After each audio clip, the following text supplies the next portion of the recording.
Salam, salam sejahtera bagi kita bersama. Tidak terasa kita telah memasuki semester yang baru dan tahun pelajar yang baru.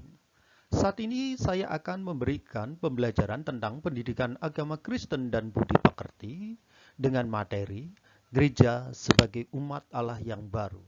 Saya ulangi, gereja sebagai umat Allah yang baru.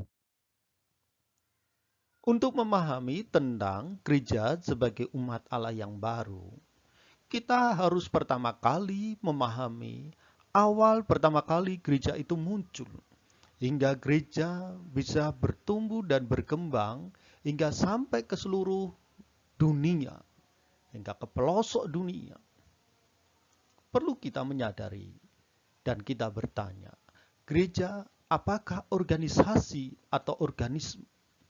Gereja dapat dikatakan organisasi karena di dalam gereja terdapat himpunan, kumpulan orang-orang yang ditebus oleh Kristus yang bergereja dan berorganisasi di dalam gereja lokal. Tetapi gereja dapat dikatakan sebagai organisme karena gereja itu bertumbuh dan berkembang secara kuantitas dan kualitas. Gereja pertama kali berdiri diawali melalui peristiwa yang agung, kebangkitan Kristus, dan Kristus yang naik ke surga telah menjanjikan janji penyertaan melalui Roh Kudus-Nya.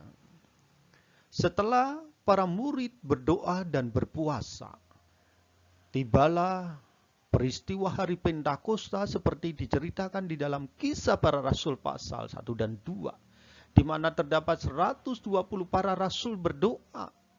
Dan terjadilah sebuah fenomena yang luar biasa, di mana terdapat suara gemuruh yang kuat, tiupan angin yang kencang, dan lidah-lidah api yang menjalar. Dan para rasul ini berbicara dalam bahasa-bahasa yang dimengerti oleh orang yang datang pada waktu itu. Dan peristiwa itu menimbulkan tanda tanya oleh banyak orang yang datang. Petrus yang waktu itu sebagai orang yang dituakan, dia berkhotbah tentang Kristus yang datang sebagai sang juru selamat untuk menyelamatkan manusia. Direspon oleh 3.000 orang yang bertobat pada waktu ini. Inilah kemunculan pertama kali gereja. Hingga akhirnya para rasul ini dan juga Rasul Paulus yang di kemudian harinya mulai mengadakan misi ke dunia, misi ke ujung dunia. Yang pertama kali gereja itu ada di Yerusalem, lalu menyebar keluar ke Galilea, lalu ke Samaria, hingga sampai ke ujung dunia. Dan gereja saat ini bertumbuh terus. Lalu bagaimana kita harus memaknai gereja saat ini? Gereja diartikan dari beberapa kata. Kata yang pertama adalah gereja, merupakan diambil dari kata Portugis yang artinya adalah himpunan orang-orang percaya. Kata berikutnya adalah diambil dari kata kahal. Kahal dalam perjanjian lama diartikan sebagai himpunan perkumpulan orang-orang Israel. Ketika orang Israel mau berkumpul, ada sebuah tradisi yang dilakukan oleh bangsa Israel dengan cara meniupkan tiupan sangkakala.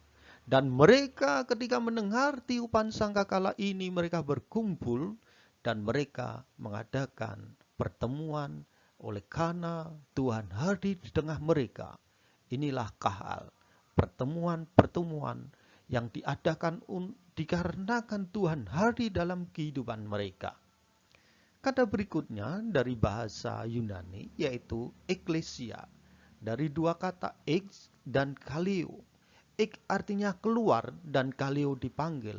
Itu berarti adalah dipanggil keluar dari kegelapan menuju terang. Artinya gereja adalah orang-orang yang dipanggil dari kegelapan dunia menuju terang Kristus. Gereja adalah umat Allah yang baru.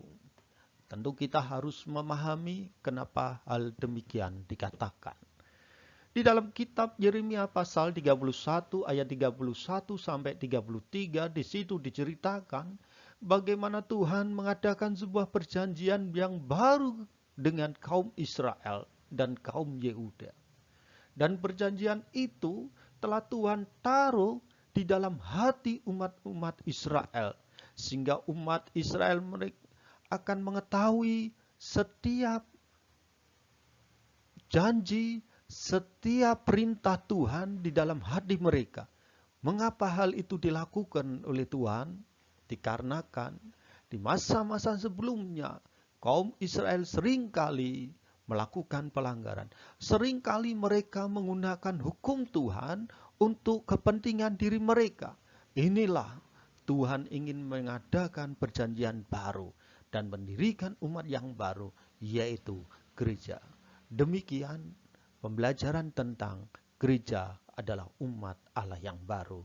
Terima kasih, Tuhan memberkati kita semua. Amin.